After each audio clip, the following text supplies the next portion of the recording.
പുകഴ്ത്തലുകൾ കേൾക്കുമ്പോൾ നല്ല സന്തോഷം തോന്നും. അംഗീകാരങ്ങൾ ലഭിക്കുന്നത് മനസ്സിന് സുഖം നൽകും. ശ്രദ്ധ പിടിച്ചു പറ്റുന്നത് ആനന്ദകരമാണ്. എന്നാൽ അത് കുറച്ചു നേരത്തേക്ക് മാത്രമേ ഉണ്ടാവൂ. കാരണം മനുഷ്യഹൃദയങ്ങൾ സൃഷ്ടിക്കപ്പെട്ടത് മറ്റുള്ളവരുടെ അംഗീകാരത്തിൽ ജീവിക്കാനല്ല. എത്ര വലിയ അംഗീകാരങ്ങൾ ലഭിച്ചാലും അത് അല്ലാഹുവുമായുള്ള സാമീപ്യത്തിന് പകരമാവില്ല.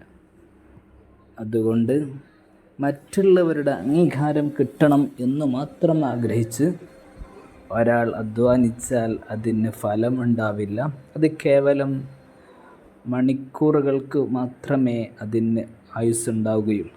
അതേ മറിച്ച് അല്ലാഹുവിൻ്റെ അംഗീകാരം അത് കിട്ടണമെന്ന് വിചാരിച്ച് അംഗീകരിച്ചാലും പ്രവർത്തിച്ചാലും അത് അവനിക്ക് ഇരുലോകത്തും വലിയ പ്രതിഫലം നേടിത്തരും.